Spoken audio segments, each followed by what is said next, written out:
debatido. E agora chegou o momento do mercado financeiro.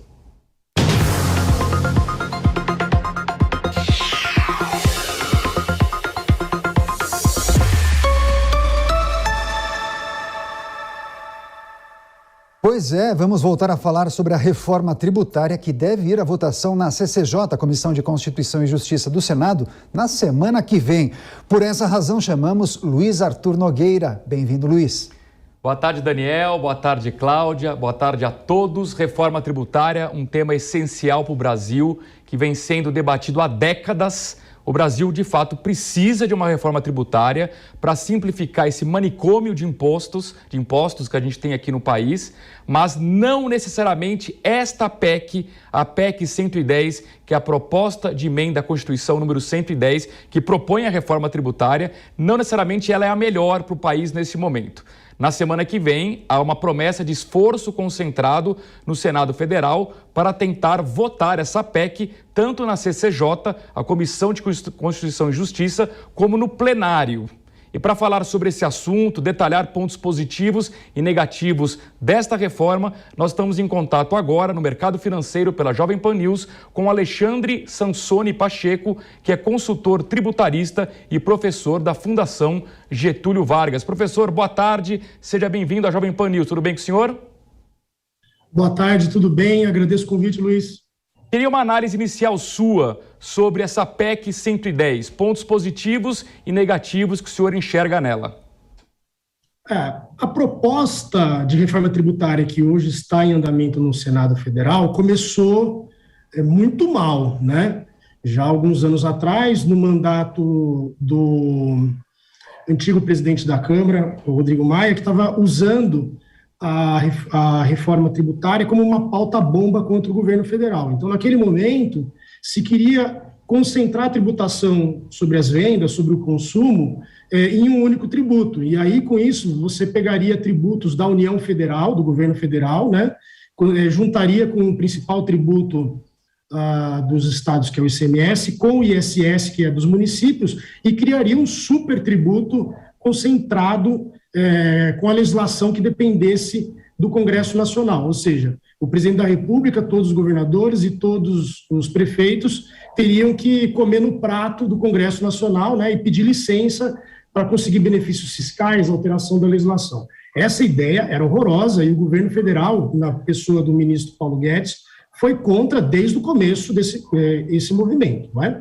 Aí a proposta começou a andar mais rápido no Senado Federal, que agora é a chamada PEC 110, com melhoramentos significativos em relação à proposta inicial, né?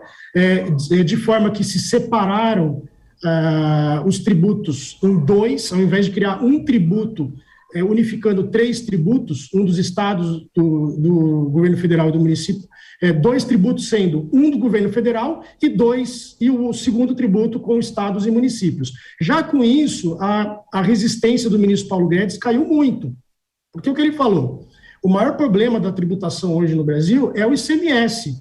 Então, não misturem as discussões aqui de governo federal com estados e municípios, não é?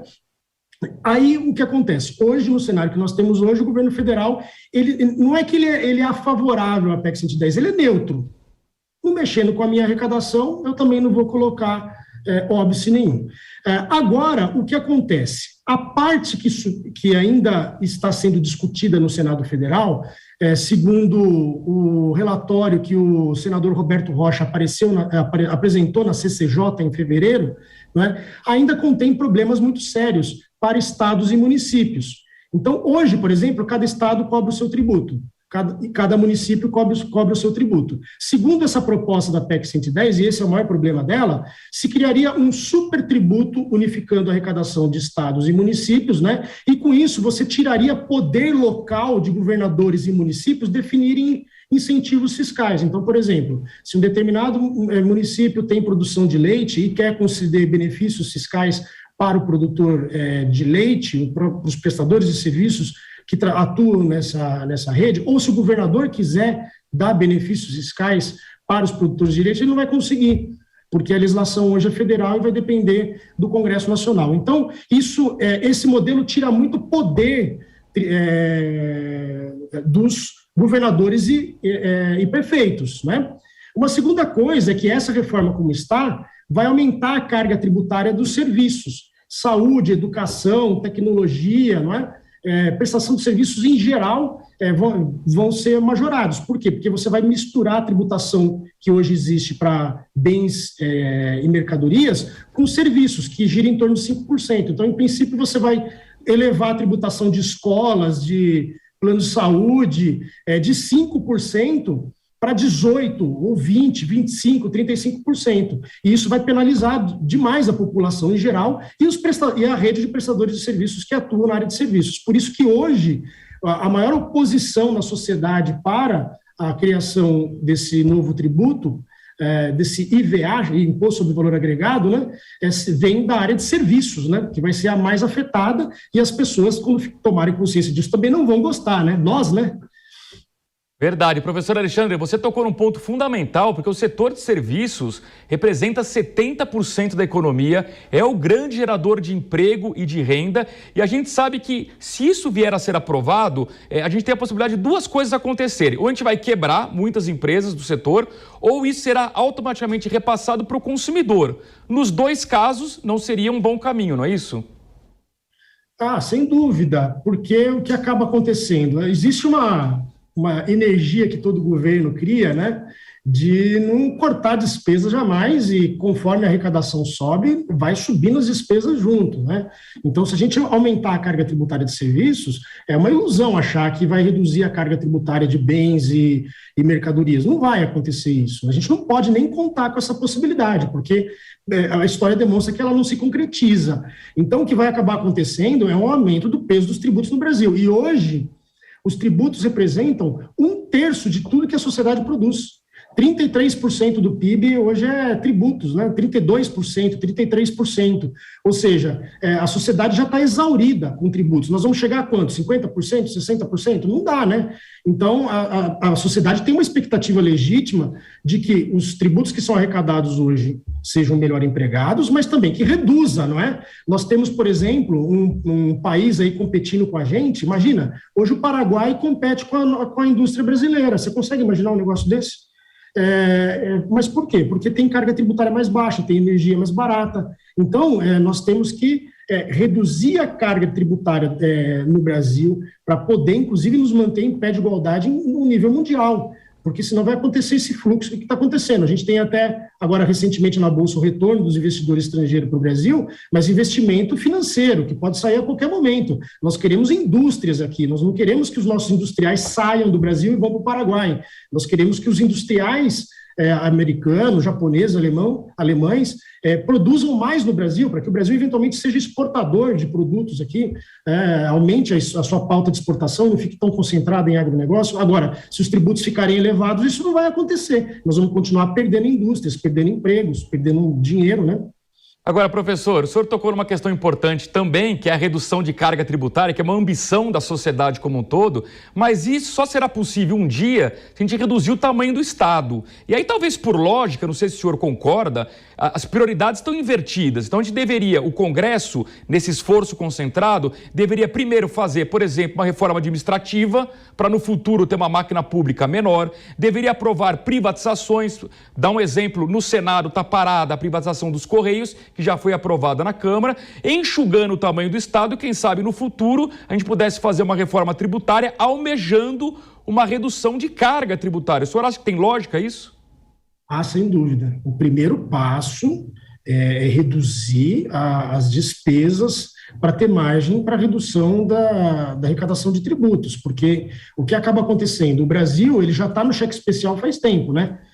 Despesas do passado que geraram benefícios para a sociedade no passado e que o governo não conseguiu pagar com os tributos arrecadados no passado, foram pagos com dívida pública que o governo emitiu no passado também. Então, hoje, se fosse para a gente zerar a renovação, a rolagem da dívida pública, nós deveríamos já cortar despesas de uma forma violenta. Agora, o problema é que a sociedade também deveria fazer mais pressão para que isso acontecesse. E aí nós temos uma questão que é a seguinte: os principais gastos do governo, os mais volumosos, não são a lagosta do STF, os voos da FAB que os ministros usam, não. Os gastos mais significativos giram em torno de previdência, funcionalismo público, não é?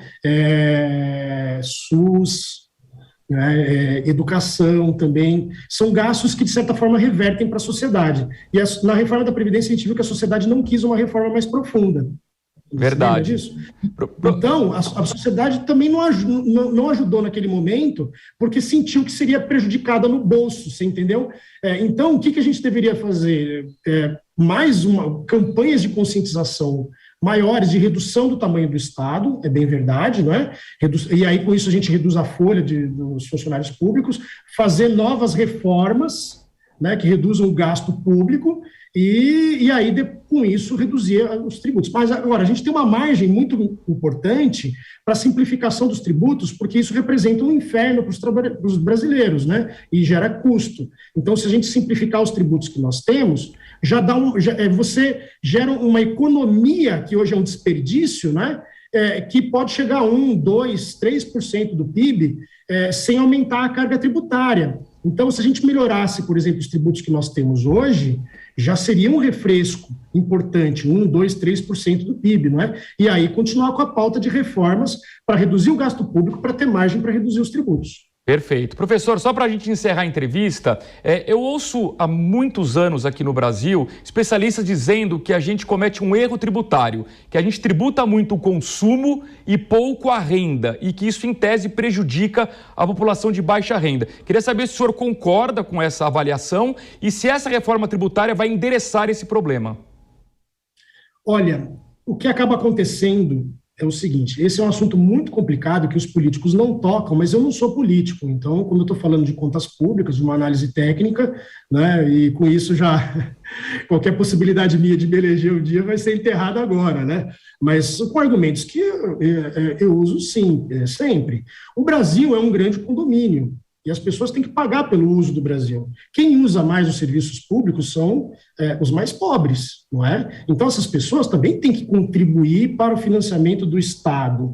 E vão contribuir de que forma? Com a tributação do consumo. Então, cobrar o tributo dos mais pobres não é um absurdo em si, tem que cobrar. Agora, reduzir a margem para a redução, essa é uma questão interessante. Vamos, então, reduzir. Agora, se a gente reduzir a tributação do consumo, que de fato afeta os mais pobres, nós vamos ter que compensar com outros tributos. Muitos defendem a tributação da renda, aumentar o imposto de renda, essencialmente, e a tributação do patrimônio, aumentar IPTU, IPVA e coisa e tal. Acontece que esses tributos não são produtivos. Por quê? Porque não geram tanto fluxo de dinheiro como a tributação do consumo gera. Toda vez que a gente vai no mercado, tem a tributação do consumo. O imposto de renda a gente paga uma vez por ano, essencialmente, a tributação do patrimônio também. Outra coisa, a tributação da renda e do consumo lida com as pessoas de mais alta renda que têm, primeiro, condições de fazer planejamento tributário, investir em aplicações financeiras, levar o dinheiro para o exterior, não é? Segundo, que também afasta investidores internacionais. Então, o que acaba acontecendo? Por mais que esse discurso seja fofinho, né, eleja políticos, vamos tributar a renda, vamos pegar os magnatas e tal, esses tributos não são eficientes, afastam investidores, afastam o dinheiro, investimento brasileiro, inclusive, e em todos os países que vêm pegando pesado com isso, efeitos adversos vêm sendo gerados. Agora, por exemplo, na Argentina, a gente teve um efeito desse, né? Tributação pesada da renda, argentinos de alta renda fugindo para o Uruguai. A França mesmo criou um super imposto de renda para tributar grandes artistas, grandes executivos, não é? Até que pessoas famosas mudaram de residência da França por causa disso, foram para os Estados Unidos, foram para outras jurisdições. Então, também a gente tem que tomar cuidado. Por quê? Porque por mais que seja aparentemente justo tributar os mais ricos, essas pessoas têm opção. Quando a gente faz isso, elas fogem. Aí vamos ficar aqui nós, né, na base da economia de escambo, se todas as grandes fortunas saírem do país, entendeu? Então, o ideal seria uma outra coisa que também não se está fazendo no Brasil. 17% do PIB hoje é economia informal, criminalidade, sonegação de tributos, planejamento tributário. A gente teria que atingir esses 17% do PIB e aí, com isso, a gente alivia a economia formal. Esse tributo que o governo federal está mexendo com a PEC, por exemplo, ele vai pesar muito sobre a economia formal, sobre os empresários que estão pagando tributos hoje. E, agora, a sociedade também não gosta da solução para esse problema, que seria um tributo sobre movimentações financeiras, não é? Porque é o único tributo no mundo capaz de atingir a economia informal, sonegação, tráfico de drogas, tráfico de armas, dinheiro de corrupção, não é? Então, veja só, seria em princípio muito mais produtivo a gente simplificar os tributos que nós temos hoje sem criar um novo.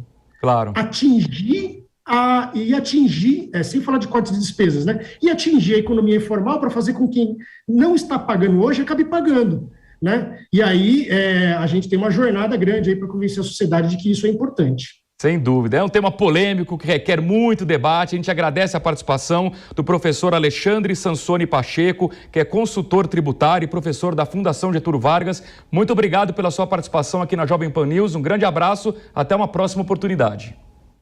Muito obrigado, sempre à disposição. Um abraço aí aos ouvintes e a você, Luiz. E nós aqui no Mercado Financeiro vamos continuar acompanhando esse tema reforma tributária, porque na semana que vem promessa de esforço concentrado no Senado e o alerta está sendo feito. Esta proposta, como acabou de explicar o professor, não é boa para a sociedade brasileira. Vamos acompanhar.